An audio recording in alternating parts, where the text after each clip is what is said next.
आज की इस कथा में हम भारत की कुछ ऐसे विचित्र और रहस्यमयी जानकारी देंगे जिसे जानकर आप भी हैरान हो जाएंगे। भारत यूं तो विविधताओं का देश है, लेकिन इस धरा पर भी कई ऐसी जगह हैं जो आश्चर्यचकित करने के साथ साथ डराती भी हैं। इन जगहों में छिपे रहस्यों का अभी तक खुलासा नहीं हो सका है। रहस्य भी ऐसे जिस पर एक बार भी विश्वास करना मुश्किल होता है। इनमें कई स्थान ऐसे हैं जो विज्ञान को भी चुनौती देते हैं। पौराणिक मान्यताएं हो या प्रकृति की अनूठी रचना, इन स्थानों को देश के रहस्यमय इलाकों में गिना जाता है। समय समय पर इनकी चर्चाएं भी होती हैं, लेकिन आखिरकार नतीजा कुछ नहीं निकल पाता। वास्तविक सच अनसुलझा ही रहता है।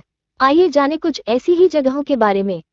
तिब्बत का यमद्वार, जहां रात में रुकने वाला नहीं मिलता जिंदा।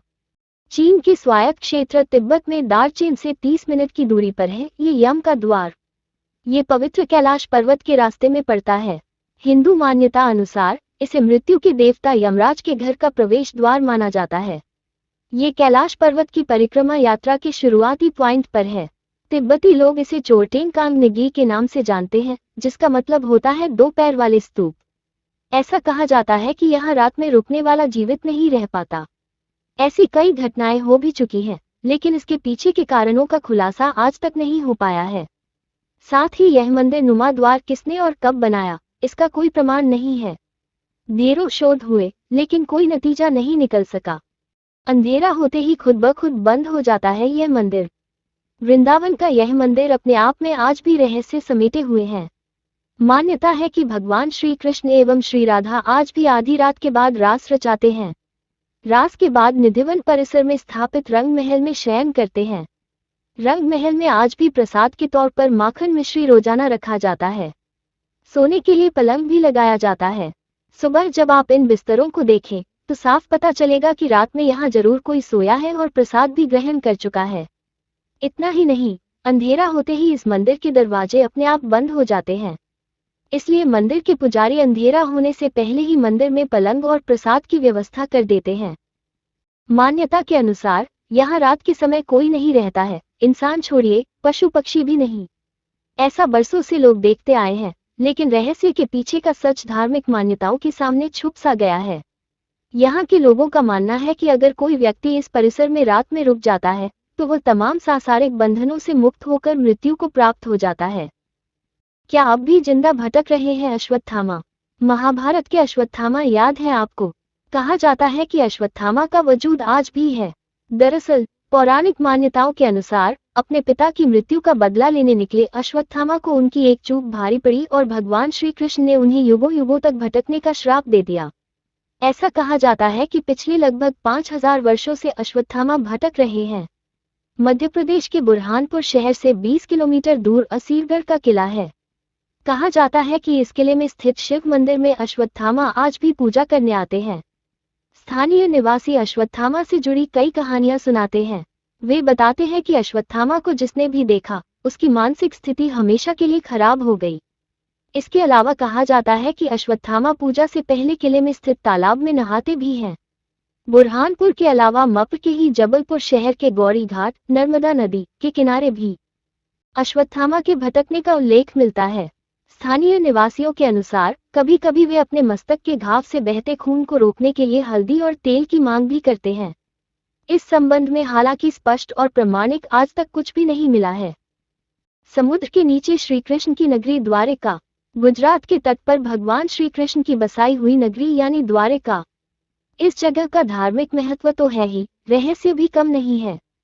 कहा जाता है कि कृष्ण की मृत्यु के साथ उनकी बसाई हुई यह नगरी समुद्र में डूब गई। आज भी यहाँ उस नगरी के अवशेष मौजूद हैं, लेकिन प्रमाण आज तक नहीं मिल सका कि यह क्या है। विज्ञान इसे महाभारत कालीन निर्माण नहीं मानता। काफी समय से जाने माने शोधकर्ताओं ने यहाँ पुराणों में वर्णित द्वारिका के रहस्य का पता लगाने का प्रयास किया, लेकिन वैज्ञानिक तथ्यों पर आधारित कोई भी अध्ययन कार्य अभी तक पूरा नहीं किया गया है। 2005 में द्वारिका के रहस्यों से पर्दा उठाने के लिए अभियान शुरू किया गया था। इस अभियान में भारतीय नौसेना ने भी मदद की। अभियान के दौरान समुद्र की गहराई में कटे छटे पत्थर मिले और यहाँ से लगभग 200 अन्य नमूने भी एकत्र किए, लेकिन आज तक ये तय नहीं हो पाया कि यह वही नगरी है अथवा नहीं जिसे भगवान श्री कृष्ण ने बसाया था। आज भी यहाँ वैज्ञानिक स्कूबा डाइविंग के जरिए समंदर की गहराइयों में कैद इस रहस्य को सुलझाने में लगे हैं। बंगाल में भूतों की रहस्यमयी रोशनी। बंगाल के दलदली इलाकों में कई बार रहस्यमयी रोशनी देखे जाने की जानकारी मिली थी। स्थानीय लोगों के मुताबिक ये उन मछुआरों की आत्माएं हैं जो मछली पकड़ते वक्त किसी वजह से मर गए थे। लोग इन्हें भूतों की रोशनी भी कहते हैं। ऐसा भी कहा जाता है कि जिन मछुआरों को ये रोशनी दिखती है वे या तो रास्ता भटक जाते हैं या ज्यादा दिन जिंदा नहीं रह पाते। इन दलदली क्षेत्रों से कई मछुआरों की लाशें भी मिली हैं, लेकिन स्थानीय प्रशासन यह मानने को तैयार नहीं कि यह भूतों के चलते ऐसा हुआ। उनके मुताबिक मछुआरों के साथ अक्सर ऐसी दुर्घटनाएं होती रहती हैं। हालांकि अभी तक इस रहस्य से भरी गुत्थी सुलझ नहीं पाई है।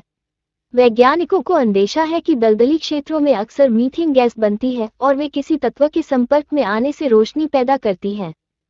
लेह लद्दाख का मैग्नेटिक हिल। लेह लद्दाख के क्षेत्र में स्थित इस जगह को ग्रेविटी हिल भी कहा जाता है।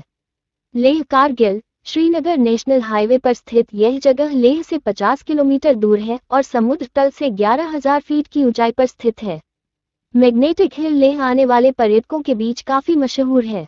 इस पहाड़ी की खासियत है कि यहाँ से गुजरने वाली हर कार खुद ब खुद रास्ते पर जमी रहती है।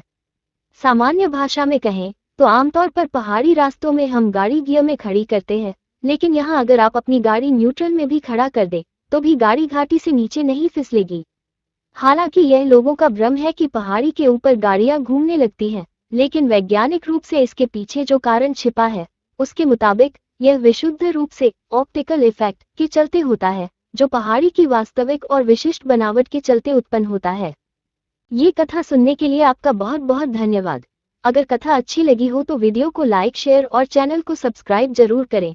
कमेंट में राधे राधे जय श्री कृष्णा लिखना ना भूलें।